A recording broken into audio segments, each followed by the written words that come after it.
One of the most profitable and famous superheroes of all time is Batman.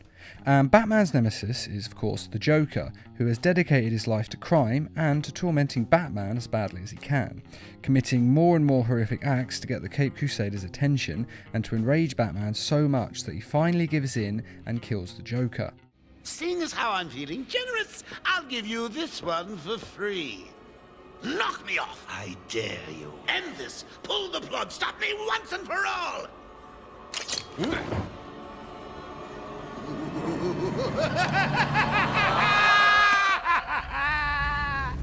Oh, you're getting too predictable, Bats. But Batman refuses to kill him on moral grounds, which beggars the question, should Batman kill the Joker? Well, looking back on his past crimes, the answer seems fairly obvious. The Joker has shot Batgirl, one of the Bat family and the daughter of Commissioner Gordon, clean through her spine, leaving her paralysed from the waist down.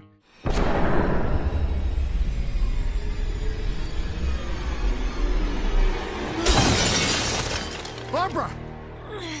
Now, Batgirl does actually bounce back from this tragedy and takes on the identity of Oracle, a computer whiz and key part of Batman's team. But nevertheless, she is still turned into a lifelong cripple for no reason other than one of the Joker's sadistic whims. The Joker has also killed one of Batman's Robins, Jason Todd. Jason Todd was the second Robin, and on one mission he was kidnapped by the Joker, who later killed the sidekick before Batman was able to rescue him.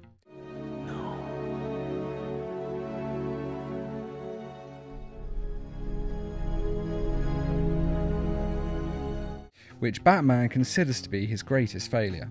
His life and his death are my greatest failure. He also kidnapped another Robin, the third Robin, Tim Drake, and then tortured and brainwashed the kid until he thought that he was the Joker's son. Say hello, JJ.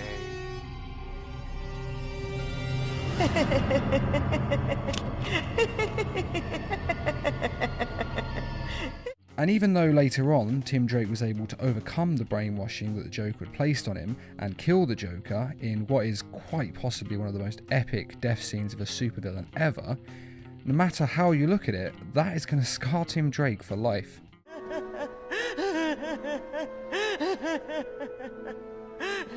It's okay, Tim. It's okay.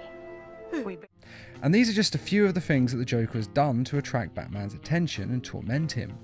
And the fact of the matter is, the Joker's crimes are getting worse. If you look back at when Batman first started fighting the Joker would simply rob a bank or just blow something up. But slowly his antics became deadlier and more destructive, and as time has gone by, they have continued to steadily get worse. And I think that everyone can agree that unless the Joker is stopped, he will only get worse and worse and commit greater and greater atrocities to attract Batman's attention. And there is, of course, no hope in rehabilitating him. You think you can have a family? That locking me up will magically reform me. And they'll be safe. So big, so dumb. Now run along, so I can break out of here. I've got lots of planning to do to top this.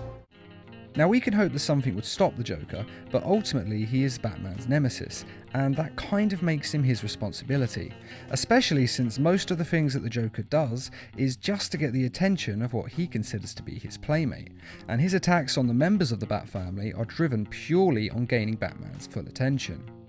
Batgirl, I'll let you in on a little secret. This is the most trouble I've ever gone to for anyone. It really is. And why? Because I'm concerned. Deeply concerned.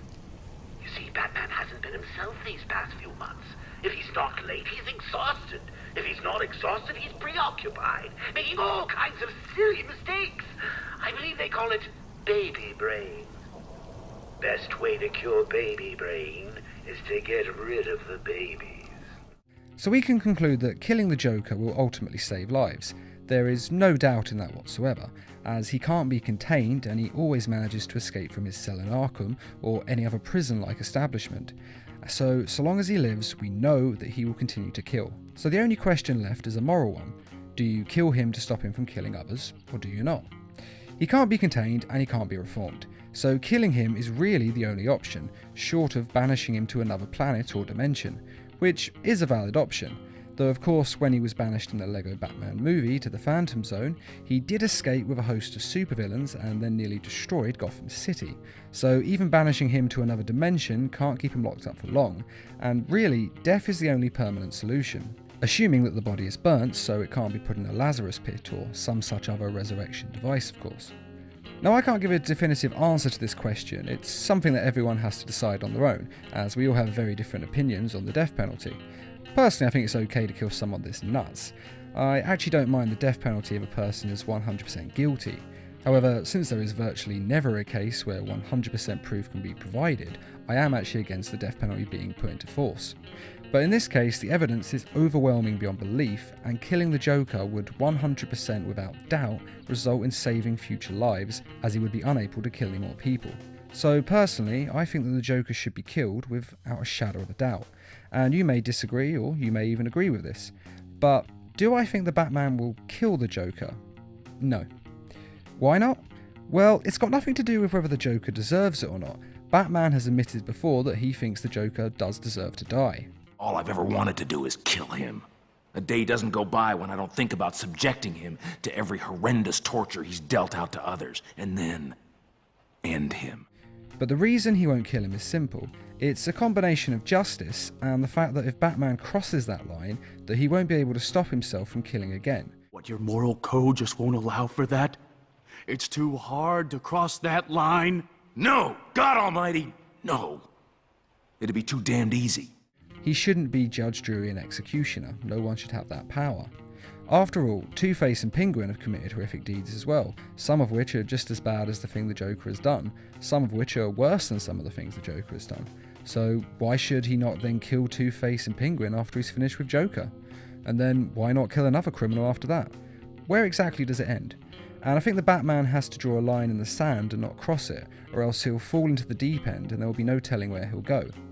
After all, it always starts by killing just one to save another life, and then killing a second person isn't so bad, then a third, then a fourth, and it goes on and on.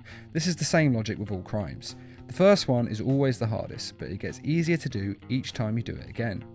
So even though I see why Batman should kill the Joker, I understand the reason he doesn't, and I do kind of agree with his reasoning. Yes, I think the Joker has to die, and I think the world would be a better place without him. But I don't think Batman should be the one to do it. Maybe he would be able to stop at just killing the Joker and that would be it. Or, much more likely, he's probably right and he would end up killing more and more people after he's killed the Joker. But if I do that, if I allow myself to go down into that place, I'll never come back.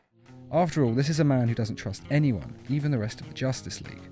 You think one of us would go over to the other side? Or succumb to mind control. Yes, it's possible. That's why I developed plans for containing any or all members of the JLA, should the need ever arise. None of us would ever do that to you. Then you're damn fools. So who knows how far he would take this and how many people he may end up thinking deserve to die.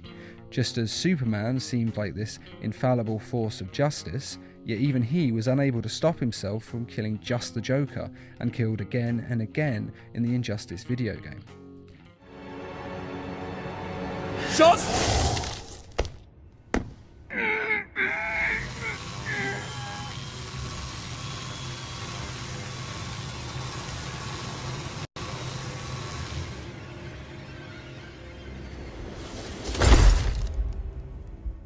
So I think that the Joker should be killed, but the Batman should not be the one to do it, as it may push him to the breaking point and send him completely kill-crazy insane. And of course, no one should be judge, jury and executioner alone. No one should have that kind of power. This is the kind of thing that would have to be decided by a court of law, and then carried out by that court of law's executioners. But of course, that's just my opinion on the subject, and it'll vary from person to person. But what do you think Batman should do? Should he kill the Joker, or should he not? Or do you think that if he does kill him, he'll cross a line and he won't be able to stop himself from killing again? Be sure to let us know in the comments. And finally, I've recently opened up a Patreon account. Patreon is a site which allows fans to give funding to creators for their work, and to help them to make future work as well, in my case make more videos. And in turn for the funding, fans are given rewards, such as having a say in what videos are made next. The more you donate, the more say you have. But if all you can give is $1, that's fine too. Every little helps keep the channel alive, and you have my thanks if you do this. A link to the website can be found in this video's description, and as always, thanks for watching, and feel free to subscribe, share, like, and comment. See you in hell.